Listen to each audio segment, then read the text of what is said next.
before the first missile crossed the Durand Line, before the first smoke column rose above Paktika's ridgelines, before a Pakistani prime minister stood at a podium and used the word crushing reference to men who once received Islamabad's blessing, there was a map. Study that map carefully.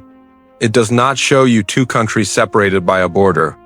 It shows you two governments divided by the same war, tangled in the same ideology, bleeding from the same wound, and pointing the same accusation in opposite directions.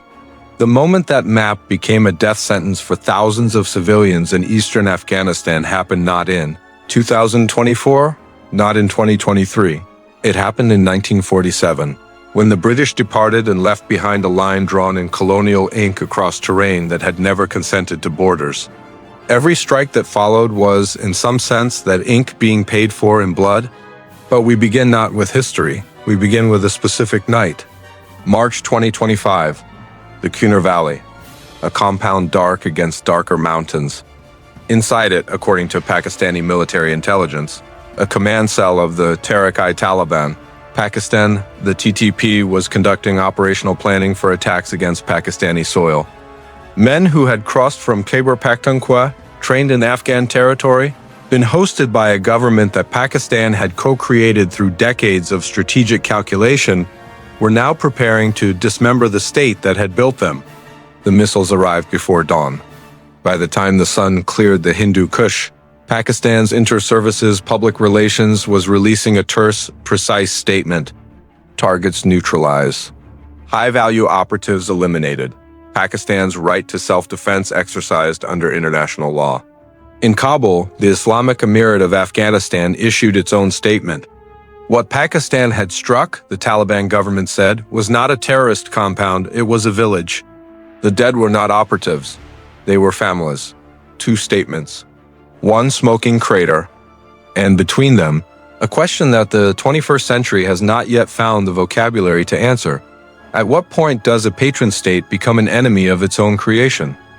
To understand the operational geometry of this crisis, you must first understand what Pakistan built along its western frontier over the course of 4 decades, and why that architecture of influence became the most dangerous structure Pakistan ever erected. The Durand Line runs for approximately 2,670 kilometers, stretching from the edge of Chinese-controlled territory in the north to the border with Iran in the south. It bisects the Pashtun tribal belt, a population that has never, in any meaningful cultural or political sense, recognized the line as legitimate. On both sides of it, the same families, the same language, the same grievances, the same memory of who armed them and who abandoned them. Pakistan's Inter-Services Intelligence, the EC, cultivated the Afghan Taliban as a strategic instrument beginning in the early 1990s. The logic was clean in Rawalpindi-esque briefing rooms. A Taliban-controlled Afghanistan would provide Pakistan's strategic depth against India, eliminate Indian influence in Kabul, and create a pliant neighbor that would never contest the Durand Line's legitimacy. For decades, this calculation appeared to hold. Afghan Taliban fighters trained in Pakistani madrasas. Pakistani logistics supported Taliban operations. When the Taliban fell in 2001, their leadership sheltered in Quetta and Peshawar with varying degrees of Pakistani complicity. It was a masterwork of proxy architecture, until the instrument turned on the hand that held it. The TTP, the Pakistani Taliban, emerged as a distinct organization in 2007, drawing ideological sustenance from the Afghan Taliban but directing its violence inward toward the Pakistani state. From the bombing of the Army Public School in Peshawar in 2014, which killed 149 children and etched permanent grief into Pakistan's national consciousness, to the sustained campaign of suicide attacks against police stations, military checkpoints, and civilian markets across Khyber Pakhtunkhwa, the TTP had extracted an extraordinary toll.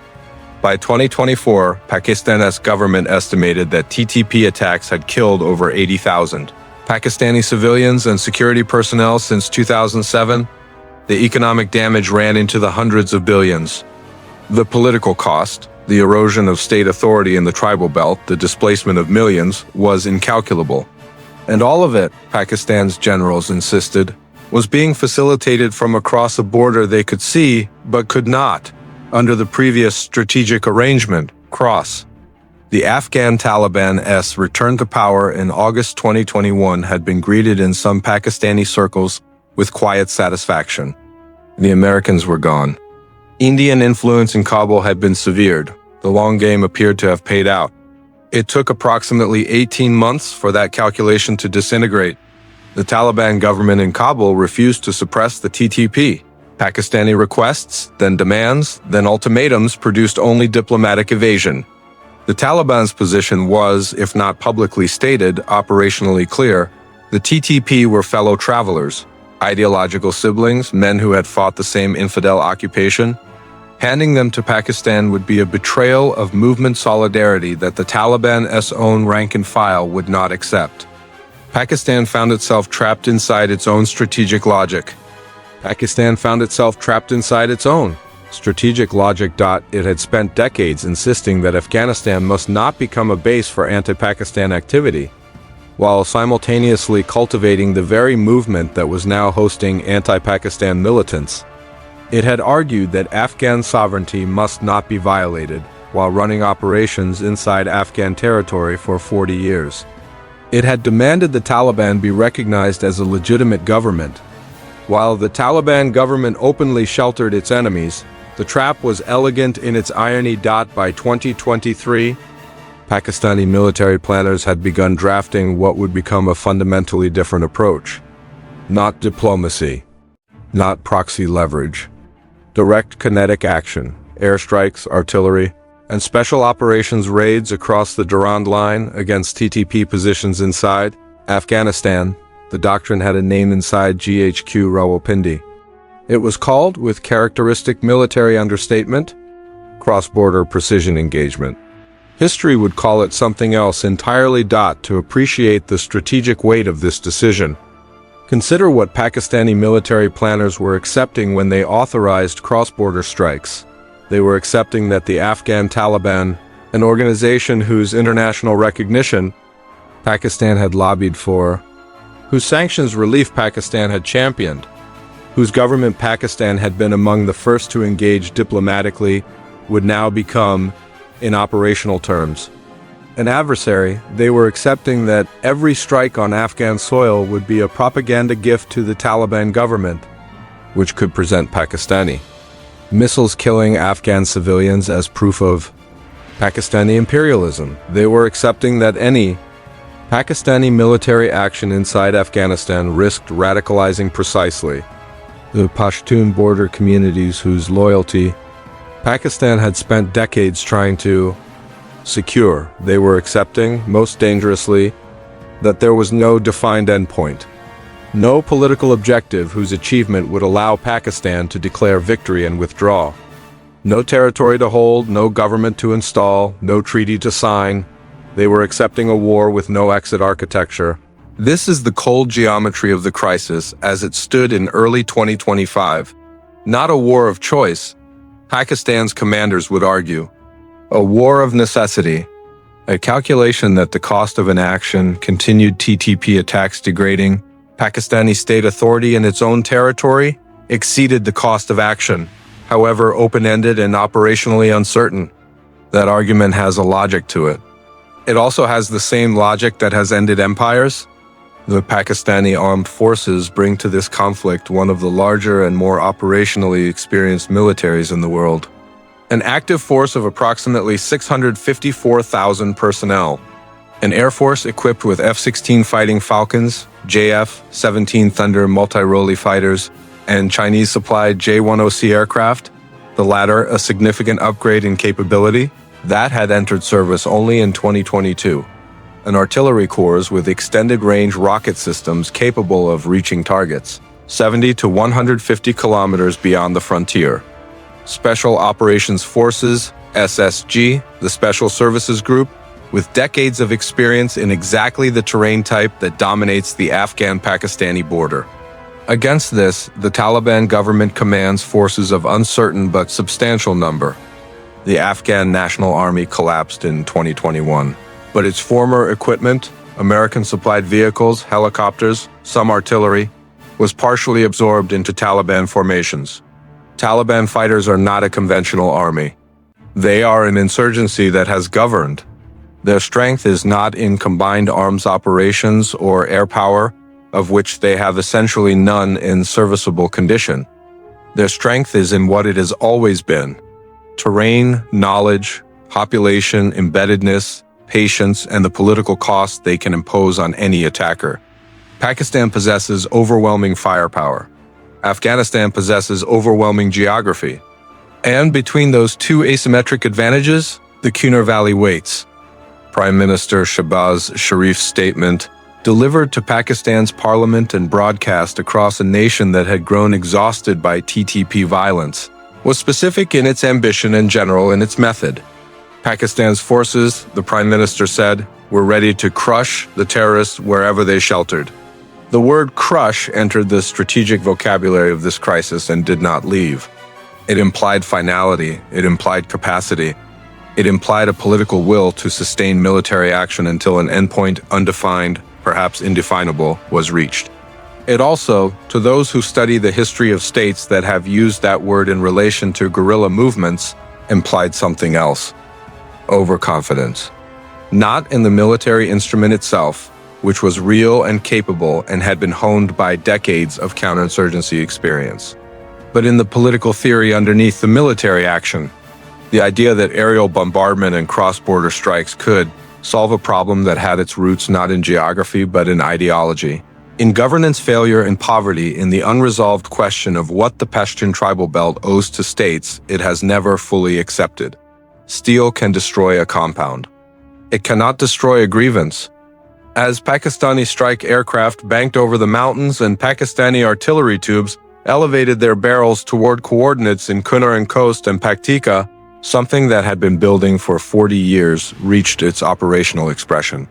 The patron had become the pursuer, the sanctuary had become the target, and the border that had never been legitimate, drawn by men who never walked its terrain, enforced by governments that had violated it whenever convenient, that border was about to become the center of gravity of a conflict whose second-order consequences no intelligence agency in the region had fully mapped. The next segment of this story belongs to the aircraft and the men who flew them. It belongs to the strike packages, the target folders, the battle damage assessment reports. It belongs to the operational design of a campaign that Pakistan's military planners believed, with documented sincerity, could be both surgical and decisive. That belief was about to encounter terrain. And terrain in this part of the world has never lost. There is a particular problem that modern air power has never solved, and it is not technological. It is epistemological. You can strike a coordinate with extraordinary precision, sub-meter accuracy. A missile that travels 300 kilometers and arrives within 2 meters of the intended point of detonation. The problem is not the precision of the strike. The problem is the precision of the intelligence. Because before the weapon arrives, someone must decide what the weapon is aimed at. Someone must produce a folder, a target package, that identifies the physical location of a human being or an organizational node worth the political, financial, and moral cost of the weapon. And that intelligence production chain, from source to analyst to planner to pilot to impact, is where every aerial campaign in human history has broken down. Pakistan's campaign against TTP positions inside Afghanistan was designed, according to military briefings that filtered through Pakistani media, as a precision counterterrorism operation. Not a campaign against the Taliban government per se, not a territorial seizure, a systematic targeting of TTP command and control nodes, training infrastructure, logistics supply points, and, most ambitiously, the movement and communication patterns of specific high-value individuals. The theory was impeccable. The execution entered what military planners call the friction zone almost immediately. Pakistan's air campaign drew on 3 primary strike platforms. The JF-17 Thunder, the multi-role fighter developed jointly with China, formed the backbone of strike missions.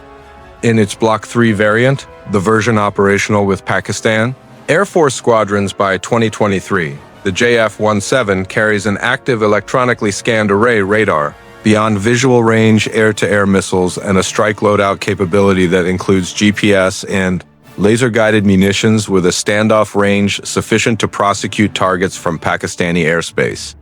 This was operationally significant. It allowed strike aircraft to release weapons without fully penetrating Afghan air defense envelope, which, while limited, was not negligible given the Taliban's acquisition of former ANSF air defense systems. The F-16, Pakistan's most capable platform for complex strike missions with time-sensitive targeting requirements, was employed selectively. The Americans, who supplied and maintained Pakistan's F-16 fleet under end-user agreement restrictions, had not formally endorsed the use of these aircraft against targets in Afghanistan. The political geometry of that constraint shaped mission planning in ways that Pakistani planners did not advertise but operational analysts could infer from the pattern of reported strikes. Pakistan's Shaheen and Gids medium-range rockets, combined with BM-21 Grad and A-100 multiple rocket launcher systems, provided artillery-based fires for targets within range of forward-deployed Pakistani army positions in Bajaur, Dir and Khyber districts. These systems offered persistence and volume that strike aircraft could not, the ability to place sustained fire on a target area, or to rapidly service multiple targets across a broader frontage than a finite number of aircraft sorties could cover. And then there were the drones. Pakistan's Barak-armed unmanned aerial vehicle and its more capable successor platforms had been operational against domestic TTP targets since 2015. Their extension into Afghan territory represented both a tactical capability and a political signal that Pakistan was willing to operate persistently, not just in single-strike events. Inside Afghan airspace, the target folders for the initial strike packages required intelligence that Pakistan had been accumulating through multiple collection streams for approximately 2 years before the March 2025 strikes. Human intelligence, from cross-border informant networks that Pakistani intelligence maintained within the Afghan Pashtun tribal communities. The density and reliability of this network varied enormously by district. In some areas, particularly in Kunar and Nuristan, where cross-border family and tribal ties were most dense, Pakistani intelligence had relatively robust access.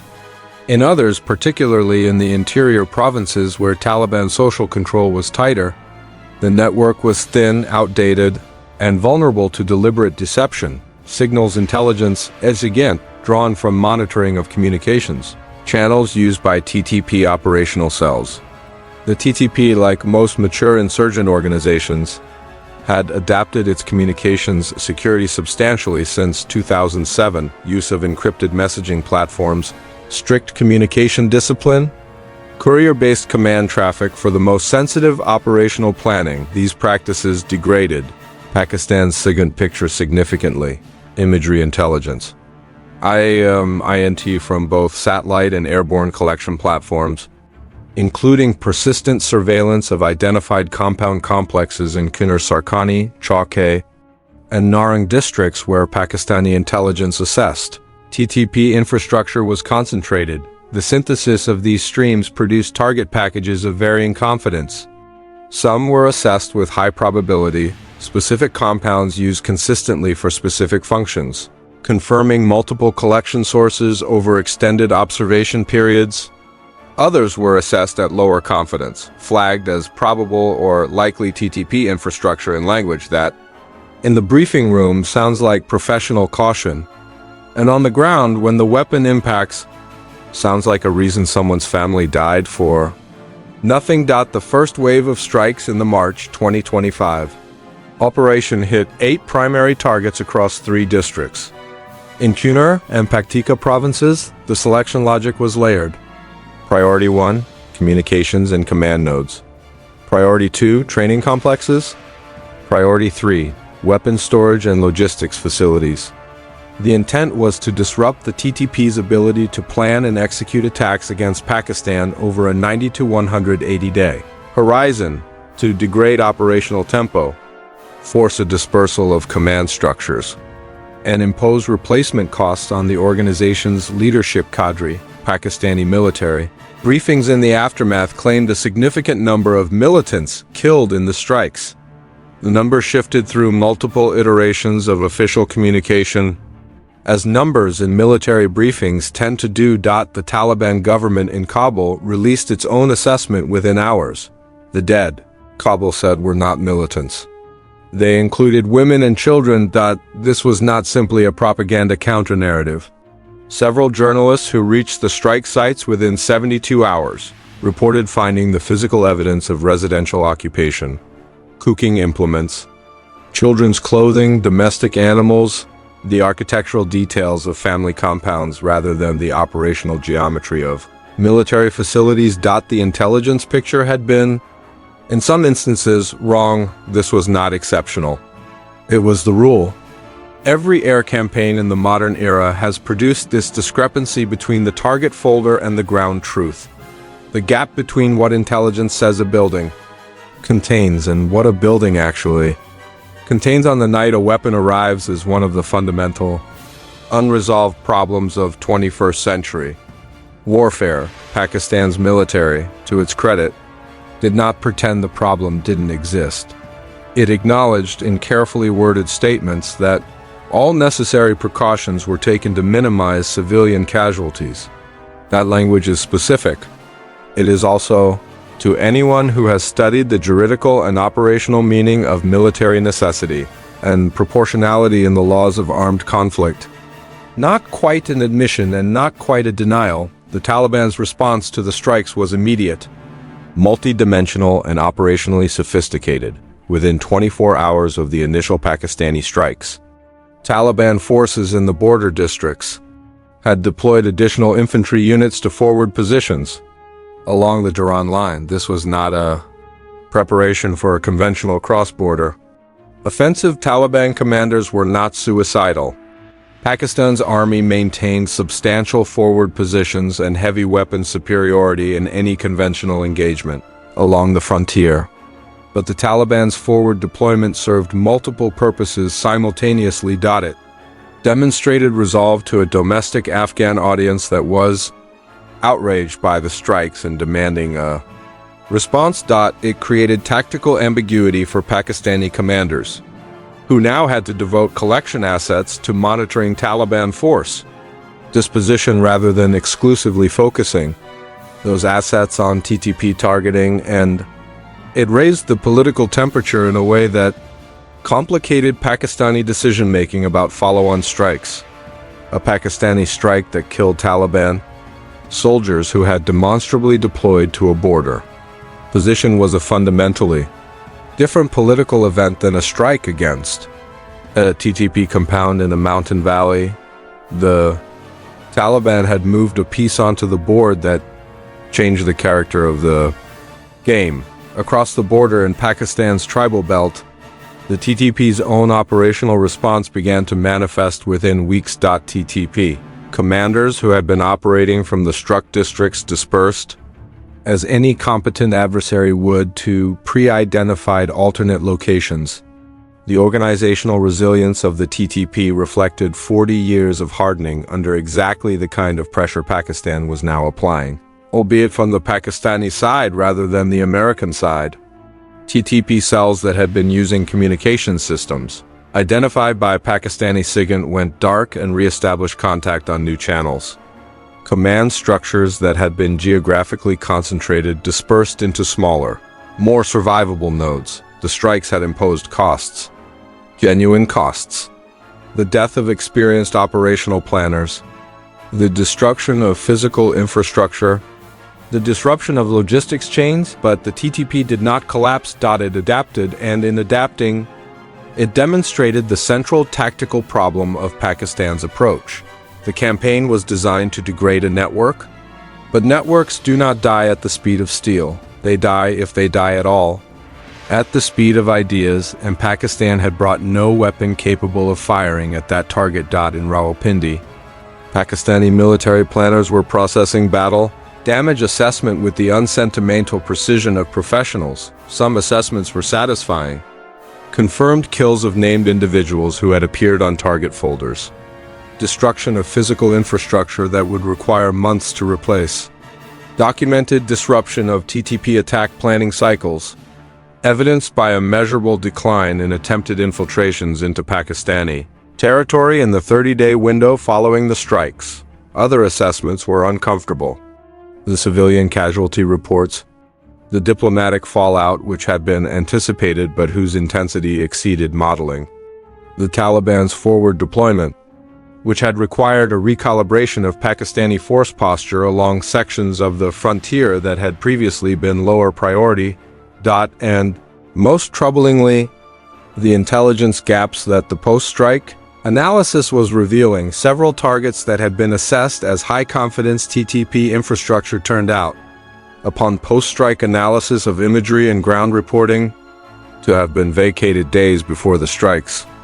Either Pakistani collection had been compromised, someone inside the intelligence chain had warned TTP commanders, or the TTP's own operational security had been sophisticated enough to cycle through positions frequently enough that intelligence picture was chronically outdated. Both possibilities were serious. One of them was terrifying. There is a concept in operational design called culmination point. It refers to the moment in an offensive operation at which the attacking force can no longer sustain the momentum of its advance, when logistics are strained, forces are exhausted, and the cost of continuing exceeds the gain. Pakistani planners, studying their campaign results at the 45-day mark, were asking themselves a question that military planners always hate to ask: had the strikes achieved a strategic effect proportionate to their political and operational cost? The honest answer, which would not appear in official statements, was probably not yet. Possibly never, if the theory of victory underlying the campaign, that kinetic strikes could degrade TTP operational capability to the point of strategic irrelevance, was itself flawed. That question sat in the air of Rawalpindi's planning rooms like humidity before a monsoon. Something was building. The next act of this conflict would not belong to strike planners and target analysts.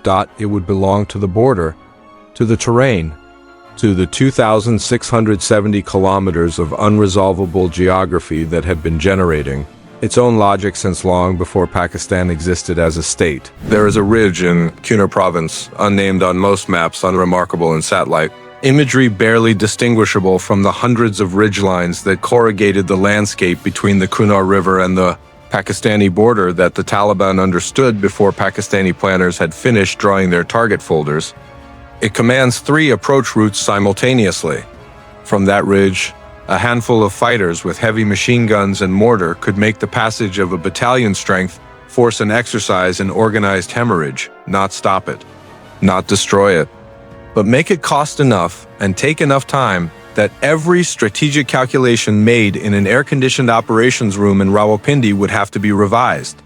The Taliban had been studying ridgelines like this since before most of Pakistan's current general officers had graduated from the Pakistan Military Academy at Kabul. This is the fundamental operational problem that Pakistan now faced as its campaign expanded beyond its initial air-centric phase. Pakistani ground operations along the Durand Line in 2024 and 2025 involved a substantial escalation in the tempo and depth of frontier security activities. Beyond the airstrikes that drew international attention, Pakistani army units were conducting cross-border raids, short duration, small unit actions intended to destroy specific TTP infrastructure and disrupt logistics routes in the tribal districts that abutted Kunar, Khost, and Paktika. These operations drew on the Pakistani Army's Frontier Corps, the paramilitary organization that had operated in the tribal belt for a century, and on regular Army infantry battalions specifically trained for high-altitude counterinsurgency. The SSG Special Services Group provided the direct action capability for the highest value target raids. The SSG is a genuinely elite force. Small in number, rigorously selected, trained to a standard that Pakistani military authorities and independent military analysts who have assessed them describe as legitimately world-class for its specific operational environment. In the terrain of the Pak-Afghan border, altitudes above 3,000 meters, extreme temperature variation, limited resupply options, broken terrain that makes radio communication unreliable and air support difficult to vector accurately, The SSG had accumulated irreplaceable operational experience. But even elite forces operate within the laws of physics. And the physics of the Kunar Valley had been writing its own operational manual for millennia. The Taliban's response to Pakistani ground probes was studied, calibrated, and deliberately designed to impose the maximum cost at the minimum commitment. Taliban commanders in the border districts understood, with professional clarity, that a symmetrical defense against Pakistani regular forces was a death sentence for their units. Pakistani artillery superiority, air support, night vision capability, and logistics depth made any static engagement suicidal for Taliban formations holding a fixed position. So the Taliban didn't fight Pakistani forces symmetrically. They fought them the way the Taliban had always fought, with the terrain as the primary weapon and the fighter as the secondary one. Pakistani units moving into Afghan territory on raid operations found approach routes that appeared passable on imagery, but proved on the ground to be two-day movements through terrain that gave every advantage to a defender who knew every fold of it. They found compounds vacated hours before arrival, sometimes so recently that cooking fires were still warm, a detail that intelligence officers in Rawalpindi found deeply disturbing for what it implied about the permeability of Pakistani operational security. They found IEDs on the most logical approach routes, placed not in large numbers, but with exceptional precision, enough to slow movement, force route clearance, and compress the operational timeline of a raid from hours to days. And they found, occasionally, the Taliban's version of fire and movement, a brief, violent ambush from a prepared position, intense enough to force Pakistani units to deploy and return fire, and then a total disengagement before Pakistani supporting arms could be brought to bear. The Taliban fighter who ambushed a Pakistani patrol and then disappeared into the mountain had, in operational terms, won, not because he destroyed anything of decisive value, but because he consumed Pakistani time, Pakistani ammunition, Pakistani medical resources, and above all, Pakistani certainty, the confidence of an advancing force that its operational design is functioning, is as much a logistical resource as ammunition. When it degrades, operational tempo degrades with it. The civilian dimension of this campaign was metastasizing in ways that Pakistani planners had underestimated. Every Pakistani airstrike that produced civilian casualties, and there were multiple documented instances, was not simply a humanitarian tragedy. It was a strategic event of significant consequence. In the Pashtun tribal communities of the Afghan-Pakistani border, where the concept of Badal, obligatory revenge, is not a cultural curiosity, but a binding social contract, the death of a civilian at Pakistani hands created obligations, not just in Afghanistan, not just in the Taliban, but in extended family networks that stretched across the Durand Line and into Khyber Pakhtunkhwa itself. Pakistani commanders understood this dynamic theoretically. They had written about it in counterinsurgency doctrines, studied it in the context of the American campaign, analyzed it in the Pakistani tribal belt's own history. Understanding a dynamic theoretically and managing it operationally are two entirely different cognitive exercises, the flow of Taliban sympathizers, and of men driven by Badal rather than ideology, into TTP recruitment pipelines in the weeks following major strike events was measurable. Pakistani military intelligence tracked it. The tracking confirmed what doctrine predicted: kinetic action against a networked population-embedded organization, when it generates civilian casualties, can produce more adversaries than it eliminates. The strikes were creating the conditions for their own failure. In Kabul, the Taliban government was navigating its own operational crisis with a precision that suggested considerable institutional sophistication. The IEA Islamic Emirate of Afghanistan faced a structural dilemma. It was ideologically and organizationally bound to the TTP.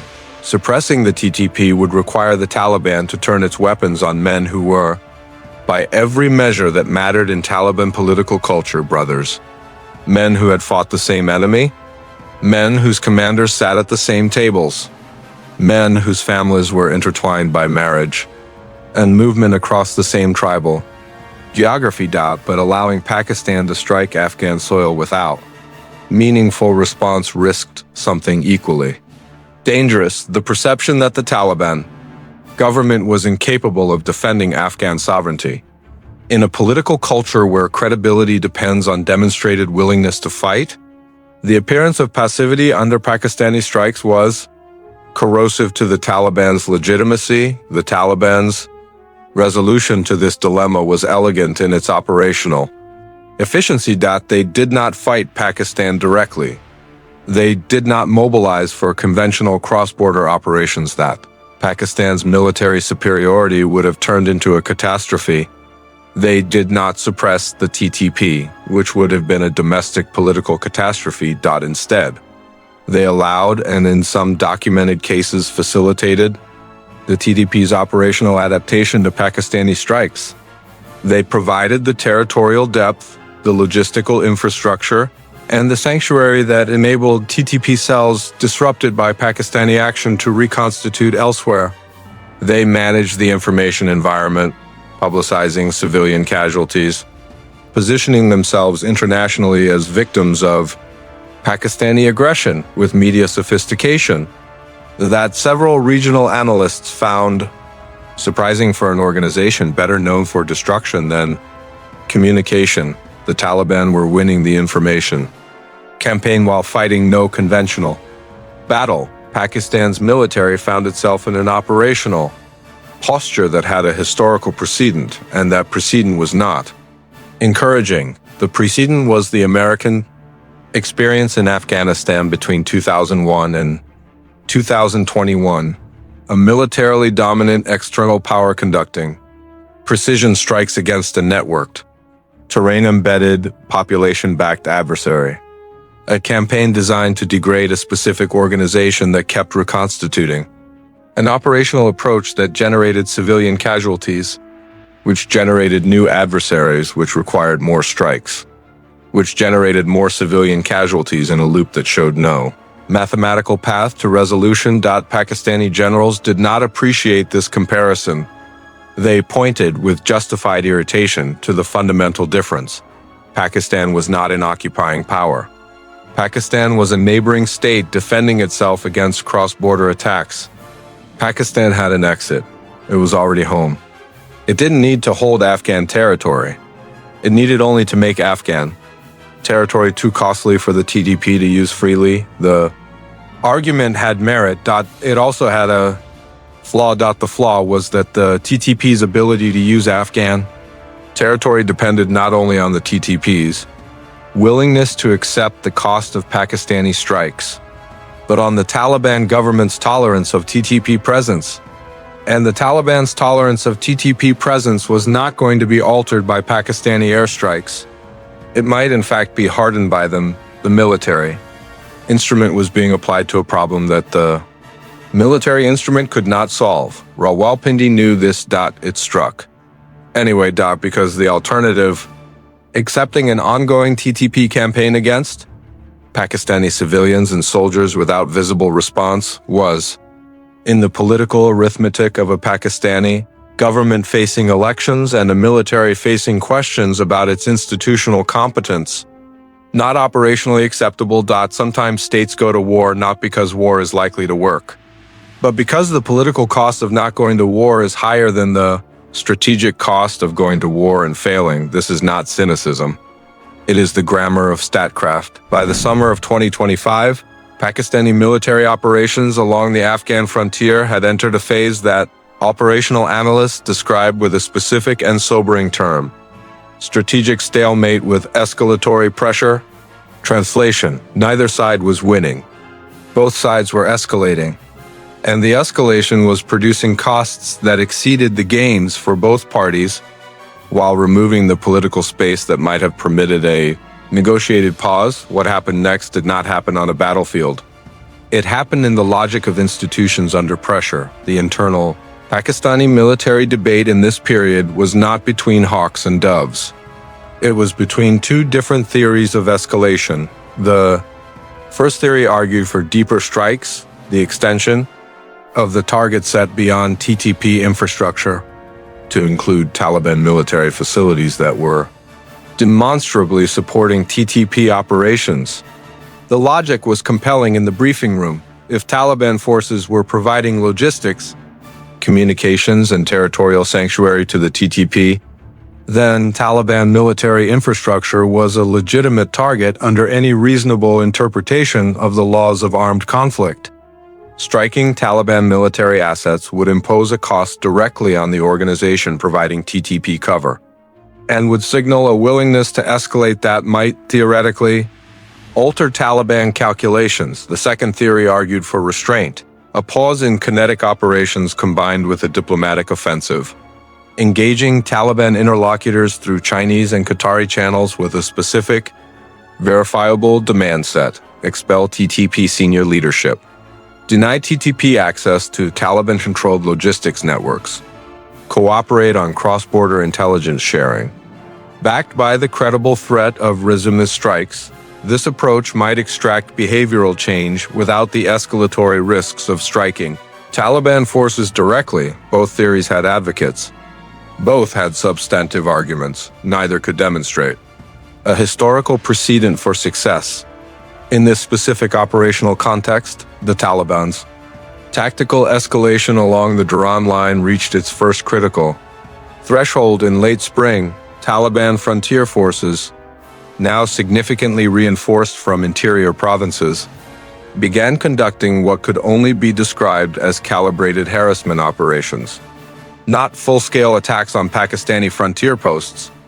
Not the kind of engagement that would trigger a Pakistani response of overwhelming force, but persistent, low-intensity pressure, sniper fire on Pakistani positions from Afghan territory, occasional rocket attacks on Pakistani border outposts, and most destabilizing of all, the systematic emplacement of IEDs on Pakistani patrol routes that ran close enough to the Durand Line that questions of territorial attribution were deliberately ambiguous. Was the IED placed by TTP fighters operating from Afghan territory? By Taliban fighters who retained plausible deniability?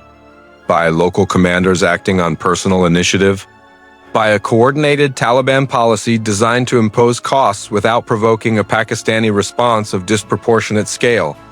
Pakistani intelligence was not always certain. This uncertainty was itself the Taliban's most effective weapon. Fog of war is not merely a tactical phenomenon.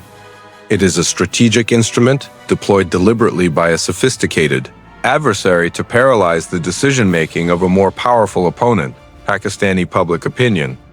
A force that Pakistani military commanders had historically been able to manage with more control than their civilian counterparts, was fracturing along fault lines that the crisis was exposing rather than creating. In Khyber Pakhtunkhwa, where the TTP threat was most viscerally felt, where police officers attended their colleagues' funerals with the numbed regularity of men who had long since run out of grief, there was broad popular support for military action in Afghanistan. The sentiment was specific and personal: stop the attacks, no matter what it takes. But in the Pashtun tribal communities of Fatah and KP, where family networks ran unbroken across the Durand Line, where a cousin in Kunar was as familiar a figure as a neighbor in Peshawar, the strikes were experienced not as counterterrorism but as Pakistani bombs falling on Pashtun families. The distinction between TTP fighter and Afghan civilian, clear in Rawalpindi's target folders, was not clear, could not be made clear, to a family who attended the funeral of relatives killed in a strike that the military insisted was precise and the family knew had killed their children. This fracture in Pashtun political sentiment between the demand for security from TTP attacks and the outrage at Pakistani strikes killing Pashtun civilians across the border was not a manageable public relations problem. It was a structural fault line in Pakistan's internal politics that the campaign was widening with every strike. Pakistani political parties, sensing the electoral topography of this fault line, were adjusting their positions with the practiced agility of organizations that had survived decades of political earthquakes. Some were moving toward an aggressive nationalist posture, standing with the military, demanding harder action. Others were moving toward a Pashtun nationalist critique, positioning themselves as defenders of Pashtun communities against a military campaign they characterized as disproportionate and strategically illiterate, the Prime Minister's office was watching all of this with the focused anxiety of a government that had used the word crush at a moment of public outrage and was now discovering that the vocabulary of certainty creates expectations that the mathematics of counterinsurgency cannot always meet. Iran entered the periphery of this crisis in ways that amplified its complexity without resolving any of its dimensions. Iran's relationship with the Taliban, complex, instrumentalized, historically adversarial but pragmatically managed, had produced in the post-2021 period a grudging working arrangement. Iran disliked the Taliban ideologically. It feared Taliban Sunni radicalism. It had watched with alarm as the Taliban's consolidation of power had produced a humanitarian catastrophe that was driving Afghan refugee flows toward Iranian territory in volumes that Iran's economy and political system could not absorb, but Iran also disliked. Pakistani influence in Afghanistan and Pakistan's military campaign, if it created a prolonged Afghan crisis, might, in Tehran's calculation, do useful things to Pakistani regional position while consuming Pakistani military resources that might otherwise be directed toward Pakistan's western border, a direction that had Iranian security implications. Iran did not intervene, but Tehran's quiet signals to Taliban leadership that Iran understood the Taliban's need to resist Pakistani strikes and would not obstruct Taliban military actions against Pakistan in the border regions altered the strategic context in ways that Pakistani planners could not formally acknowledge but could not ignore. A multi-front adversarial dynamic was crystallizing around Pakistan with the slow inevitability of a strategic trap. In Paktika province, a specific operational event crystallized the nature of the spiral that Pakistan had entered. A Pakistani strike, assessed by military intelligence as targeting a TTP logistics node, hit a compound that subsequent investigation conducted by UN monitors and independent Afghan journalists identified as containing a Taliban district administration office. Afghan officials were killed. Taliban fighters were killed. And again, civilians were killed. The Taliban response to this strike was qualitatively different from previous responses. For the first time, Taliban military commanders publicly announced that Afghan forces had the right to respond to Pakistani aggression with force. The word right was specific. It was a legal and political claim.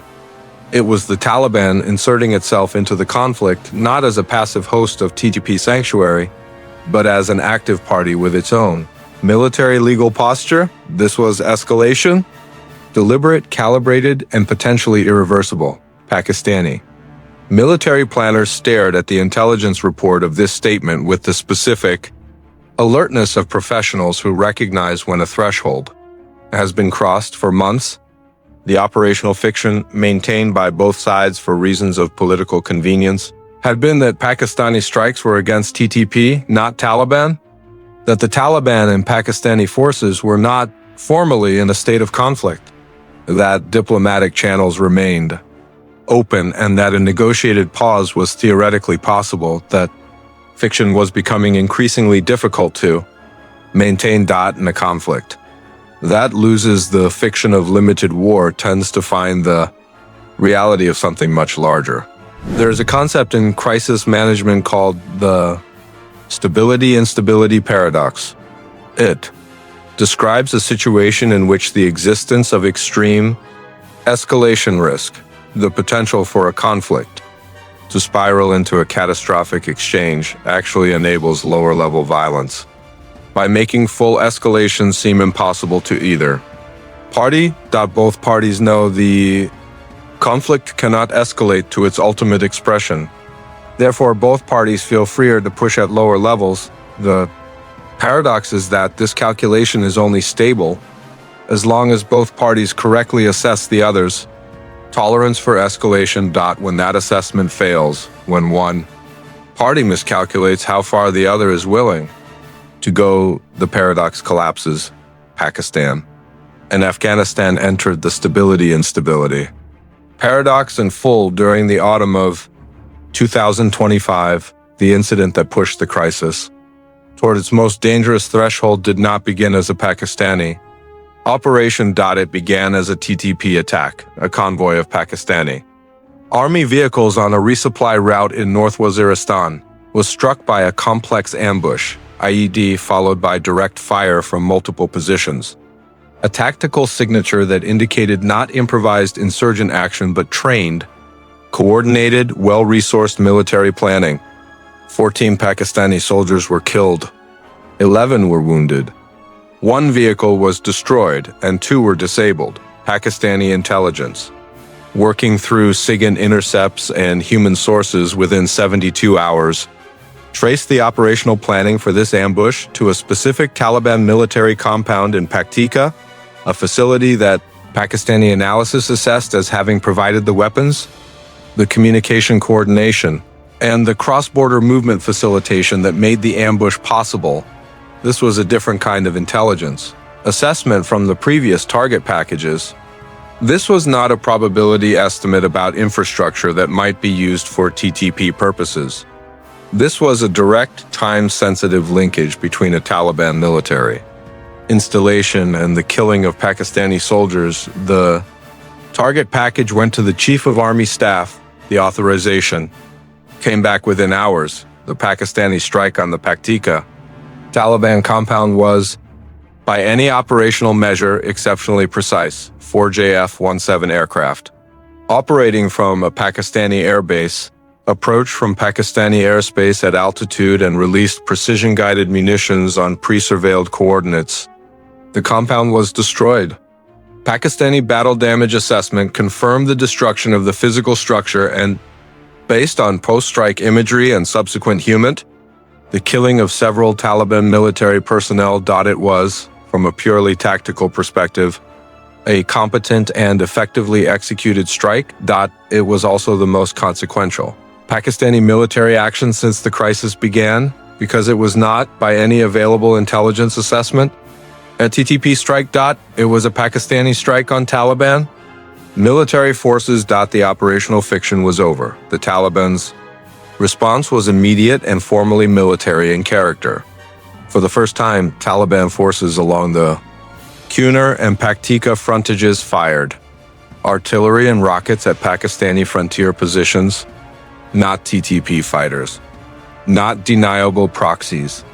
Taliban military units operating under Taliban military command, engaging Pakistani military targets with direct fire across the Durand Line. Pakistani frontier positions returned fire for approximately 4 hours on a day in late autumn 2025.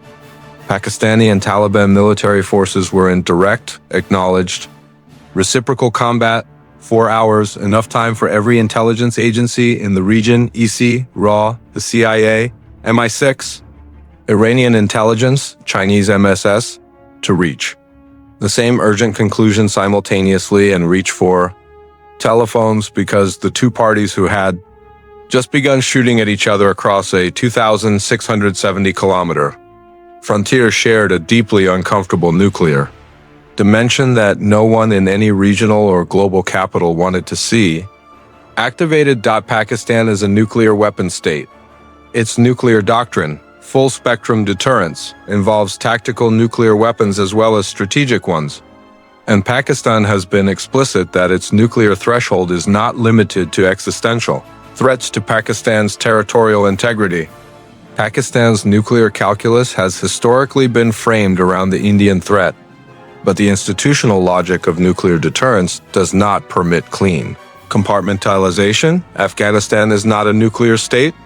The Taliban have no nuclear capability, but the chain of events that a Pakistani-Taliban direct military confrontation could set in motion, Taliban drawing on Pakistani domestic Pashtun political networks, Pakistan potentially using additional regional actors against Afghanistan, the possibility of Pakistani military operations expanding to a scale that brought Chinese strategic interests directly into the calculation, created a crisis geometry that went well beyond the military dimensions of the immediate engagement. In Beijing, the MSS was on the phone to both Rawalpindi and Kabul within hours of the exchange of fire. In Washington, an administration that had carefully managed its distance from the Pakistani TP conflict was recalculating its position. In Moscow, the specific character of the calculations can only be inferred. The 4-hour direct military exchange ended not through the initiative of either combatant, but through the simultaneous application of external pressure at a scale that neither Rawalpindi nor Kabul could ignore. Chinese diplomatic intervention was decisive. China's relationship with Pakistan, built through CPEC, the China-Pakistan Economic Corridor, and decades of strategic partnership, gave Beijing leverage in Rawalpindi that no other external actor possessed. China's relationship with the Taliban, established through economic engagement and the Taliban's formal commitment to deny Chinese Uyghur separatists sanctuary in Afghanistan, gave Beijing leverage in Kabul that equally no other actor possessed. The Chinese position was direct, transmitted without diplomatic ambiguity to both capitals. This escalation must stop. Its continuation threatened Chinese investments in Pakistani infrastructure, Chinese strategic interests in regional stability, and Chinese influence over both parties that had been painstakingly built and that Beijing had no intention of sacrificing to a conflict whose proximate cause was a terrorist organization. Neither party fully controlled the ceasefire that emerged from Chinese mediation over the following 72 hours was not a peace agreement. It was a pause, a tactical deconfliction, operationally precise. Pakistani strikes would suspend for a defined period. Taliban military forces would withdraw from forward positions to pre-crisis baselines. Both parties would engage in back-channel diplomatic contact through Chinese facilitation. The ceasefire was a resolution of any of the underlying issues. The TTP was still in Afghanistan. The Taliban were still refusing to suppress it. The Durand Line was still contested, and 14 Pakistani soldiers were still dead. In Islamabad, the Prime Minister convened a National Security Committee session that ran, according to sources who spoke to Pakistani journalists, for 11 hours. The session's central question was not whether to resume strikes. Both civilian and military members of the committee understood that resumption was probably inevitable, given the domestic political cost of appearing to capitulate under Taliban pressure. The central question was something more fundamental and more difficult. What does winning look like? If the campaign's objective was to eliminate the TTP threat to Pakistan, what was the military endpoint that corresponded to that objective? How would Pakistan know it had been achieved? What was the condition on the Afghan side? What Taliban behavior? What organizational degradation of the TTP? What structural change in the sanctuary relationship? That would allow Pakistan to declare its objective met and its campaign concluded. The discussion that followed this question, according to the same sources, was among the most uncomfortable in the committee's recent memory. Because nobody in that room could answer it cleanly. The TTP could not be bombed into non-existence from Afghan territory without either a ground campaign of a scale that Pakistan's military judged operationally prohibitive or a Taliban government decision to suppress the TTP that no evidence suggested was forthcoming.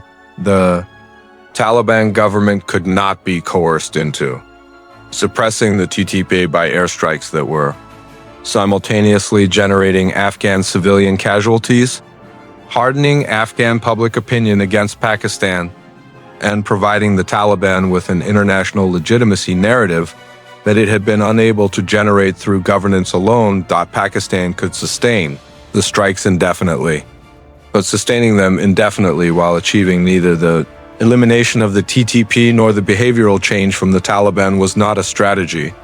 It was an indefinitely prolonged expenditure of military capability, political capital, and human life in service of an objective that the current approach could not reach. 11 hours. The committee emerged with a decision that was, in the unsentimental vocabulary of strategic analysis, a decision to continue without resolution, because The alternative acknowledgement that the campaign's theory of victory was flawed carried domestic political costs that no government in Pakistan's history had proved willing to absorb. A war that cannot be won, cannot be lost, and cannot be stopped is not an anomaly in the 21st century. It is its defining feature. The Pakistani strikes on Afghanistan in 2025 did not end. They modulated. They intensified and paused and intensified again, shaped by the Chinese-mediated ceasefire framework that provided structured breathing space while resolving nothing. Strike cycles were shorter and the intervals between them longer. Target sets were reviewed and revised with the chastened precision of planners who had learned, at genuine cost, the difference between intelligence confidence and ground truth. Civilian casualty mitigation protocols were formalized and in some cases improved. The TTP was degraded, measurably, demonstrably, specific. High-value targets were eliminated. Specific command nodes were destroyed. The organization's operational tempo inside Pakistan, measured in attack frequency, geographic spread, and tactical complexity, declined in the 90-day windows following major Pakistani strike packages and then reconstituted. Not fully, not immediately, not without cost, but the network's regenerative capacity, drawing on recruitment pipelines fed by tribal grievance, ideological conviction. The Badal obligation created by Pakistani strikes on civilian communities and the organizational shelter provided by Taliban territory proved more robust than Pakistani campaign planning had assumed.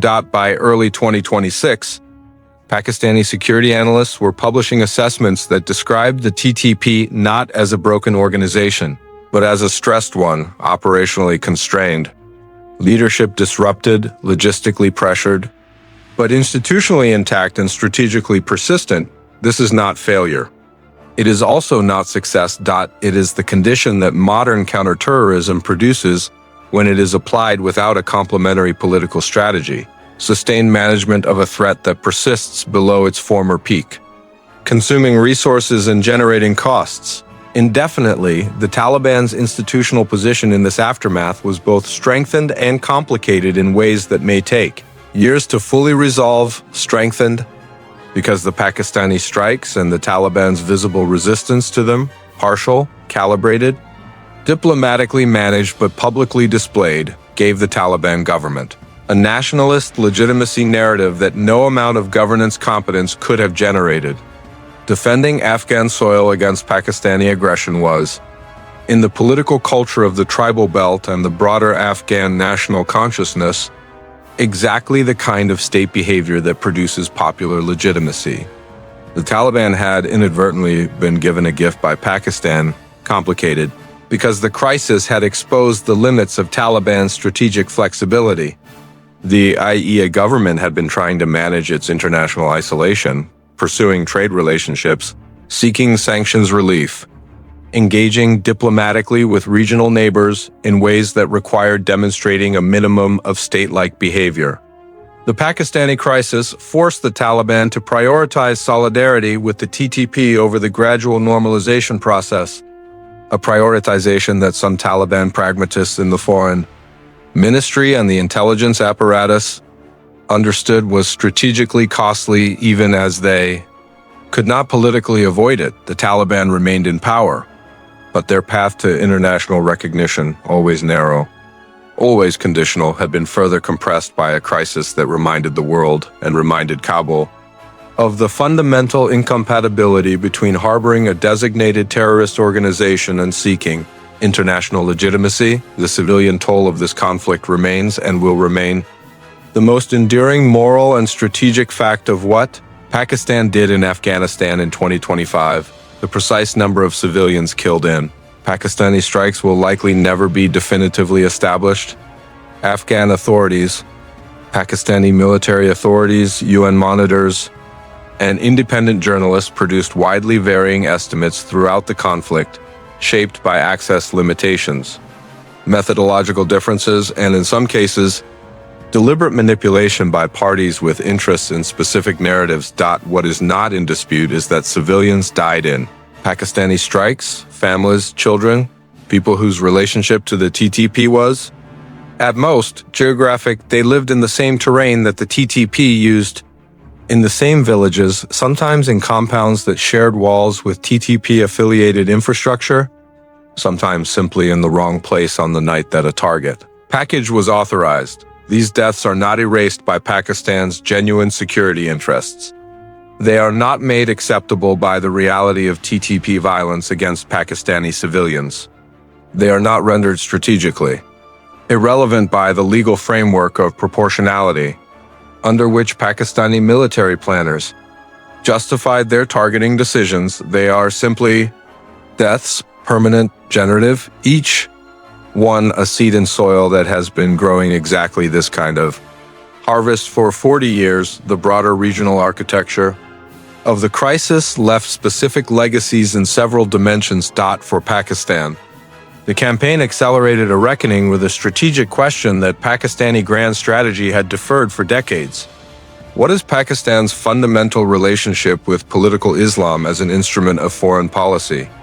The Taliban, the TTP, the Haqqani network, the broader ecosystem of Pakistani-affiliated jihadist organizations had been tools of Pakistani strategic design. They had also, with historical consistency, turned against the state that created them. The campaign in Afghanistan in 2025 did not resolve this question, but it made the deferral of the question operationally and politically more costly than at any previous moment. For Afghanistan, the crisis consolidated a specific geopolitical identity that the Taliban may not have chosen but cannot escape: an isolated, internally fractured state governed by an organization that the international community will not recognize, surrounded by neighbors who regard its domestic governance as a security threat, and dependent on the Chinese-managed regional order for even the minimal engagement that prevents complete economic collapse. For China, the crisis demonstrated both the value and the limits of the regional influence. Beijing has been building through CPEC and diplomatic engagement. Beijing's ability to stop the 4-hour direct military exchange was a genuine display of leverage, the kind of crisis management capacity that transforms a regional economic investor into a de facto security guarantor. But the persistence of the underlying conditions, TTP sanctuary, Pakistani domestic political pressure, Taliban governance paralysis, demonstrated that leverage can pause a crisis. It cannot resolve one whose roots are deeper than any external actor's influence. For the United States, which watched from a calculated distance, the crisis contained uncomfortable implications about the long-term consequences of the 2021 withdrawal. The American argument had been that Afghan security was an Afghan responsibility and that Pakistan could manage its own frontier. The 2025 crisis did not refute this argument, but it demonstrated with painful specificity the gap between that argument's logic and the region's actual condition. What does the Durand Line look like from a decade's distance? It looks like what it always was, not a border but a compression zone, a place where historical grievance, tribal identity, state weakness, ideological extremism, and great power competition were pressed together by colonial cartography and held in unstable suspension by the imperfect institutions of two states that never had the luxury of building themselves without external interference. Pakistan's strikes in 2025 did not redraw that line. They did not resolve the TTP. They did not transform the Taliban. They did not end the insurgency or create the conditions for a political settlement. What they did was demonstrate, with the irreducible clarity of lived experience, that military force applied to a problem rooted in politics, ideology, and identity is not a solution. It is a statement, an expensive, lethal, politically complex statement that communicates resolve without establishing the conditions for resolution. Pakistan said, "We will not accept this." Afghanistan said, "You cannot stop it." Both statements were true. Neither truth contained an exit, and so we returned to where we began, a map. Two governments. A line drawn in ink that has never had the decency to behave like a border. The Pakistani Prime Minister used the word crush. History's response to that word, when directed at networks embedded in populations, sustained by ideology, and sheltered by terrain that has outlasted every army that ever tried to hold it, has been consistent across centuries. The network absorbs, the network adapts. The network reconstitutes, and the state that tried to crush it looks at its own expenditure, the aircraft sorties, the missile costs, the soldiers' funerals, the diplomatic capital spent, the civilian deaths that fed tomorrow's recruiters, and asks the question that every military campaign eventually produces: was this the shape of victory? Or was this the shape of a problem finding its next form? There is no final battle in this story. There is no decisive engagement that settles the account. There is only the continued recalculation of a region that has been recalculating itself for longer than most modern states have existed, in which the latest equation, Pakistan, strikes. The Taliban's response, the TTP's persistence, China's mediation is simply the current iteration of a calculation that will produce another iteration, and another after that in the same terrain, with different names and different weapons and the same underlying logic. The Durand Line will be there when all of this is settled. It will be there when the next crisis begins. History does not repeat. It recalculates. This particular calculation, the intersection of state-sponsored ideology turned inward, of proxy architecture that weaponized its patron, of a border that has never had consent, is among the most intricate and consequential strategic problems of our time. It demands rigorous analysis. It demands the kind of thinking that resists simplification, that insists on following the geometry of cause and consequence wherever it leads, that treats strategy not as a set of tools but as a discipline of mind. If that is the kind of thinking you brought to this story, you are already operating at the level that War Atelier was built for. The atelier remains open. The next campaign is already being drawn.